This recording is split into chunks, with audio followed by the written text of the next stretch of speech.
नवरात्रि के पावन पर्व पर आप सभी मित्रों को टीवी 20 न्यूज परिवार की तरफ से हार्दिक शुभकामनाएं।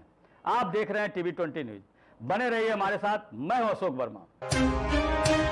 रामपुर की खबर है, जहां निर्धारित कार्यक्रम के अंतर्गत भारतीय किसान यूनियन लोक शक्ति के बैनर तले किसान मिलक तहसील परिसर में एकत्रित हुए और बरसात सूखे से बर्बाद हुए फसलों के मुआवजे की मांग करते हुए प्रदर्शन कर मुख्यमंत्री को संबोधित 5 सूत्रीय ज्ञापन जिलाधिकारी राजेश कुमार को सौंपा।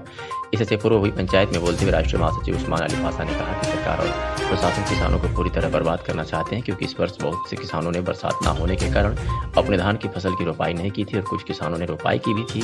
उनकी फसल भी सूखा पड़ने की वजह से सूख गई थी। मात्र कुछ किसानों द्वारा पंपिंग सेट आदि से सिंचाई करके धान की फसल पाली थी, जो कि पिछले 2 दिनों से लगातार हो रही बारिश से गिर कर नष्ट हो गई है।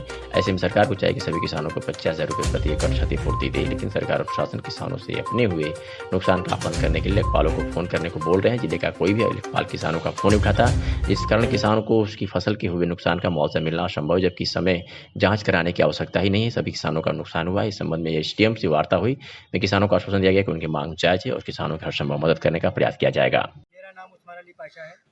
मैं राष्ट्रीय महासचिव हूँ भारतीय किसान यूनियन लोक शक्ति का। आज पिछले कई दिन से लगातार बारिश हो रही है, जिसकी वजह से किसानों की फसलें पहले ही सूखा और सूखे की वजह से पूरी तरह से नष्ट थी। बहुत से किसानों ने फसल रोपाई नहीं कर पाए थे धान की, और कुछ किसानों ने रोपाई करने के बाद में पानी ना मिलने की वजह से उनकी फसलें सूख गई।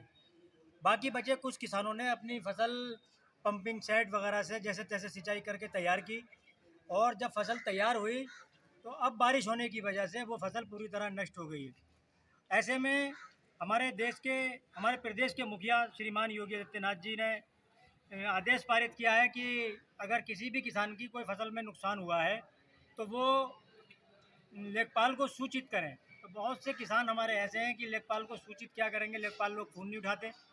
अगर लेखपाल फ़ोन उठाएंगे भी तो 4 दिन 8 दिन 10 दिन के बाद में वो जांच करने नहीं पहुंचेंगे। लेखपालों से जांच वाँच कराने की कोई ज़रूरत नहीं है, क्योंकि लेखपाल अगर जांच करेंगे तो झूठी रिपोर्ट देंगे। इसमें सबसे अच्छा तरीका यह है कि प्रत्येक किसान को 50,000 रुपये प्रति एकड़ के हिसाब से मुआवजा दिया जाए, क्योंकि किसान पिछली कई वर्षों से लगातार किसी न किसी प्राकृतिक आपदा की वजह से परेशान हो रहा है, उसकी फसल का नुकसान हो रहा है। लेकिन सरकार है कि अपने खजाने भरने में लगी पड़ी है।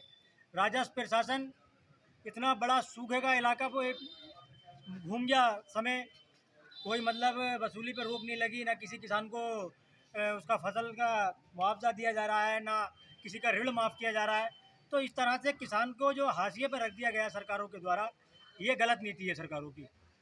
तो इसमें यह करना चाहिए कि हर एक किसान को 50,000 रुपये प्रति एकड़ के हिसाब से मुआवजा दिया जाए। दूसरा जो है,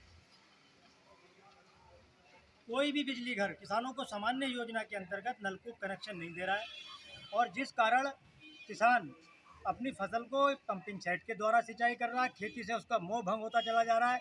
अगर पंपिंग सेट से सिंचाई करेगा तो डीजल इतना महंगा है कि वो सिंचाई कर नहीं सकता। इसकी वजह से ज़्यादातर हमारे जो किसानों के बच्चे हैं वो और क्षेत्रों में हाथ आजमाने की कोशिश कर रहे हैं और खेती को जो है छोड़ते चले जा रहे हैं। तो किसानों को सामान्य योजना के अंतर्गत नलकूप कनेक्शन देना चाहिए। सरकार ने घोषणा की थी कि जैसे अगर दोबारा हमारे उत्तर प्रदेश में सरकार बनेगी तो हम जो है किसानों को मुफ्त बिजली देंगे। और अभी ऊर्जा मंत्री ने बयान दिया है कि किसानों को मुफ्त बिजली देना संभव नहीं है। तो सबसे पहली चीज़ जो चुनाव आयोग को या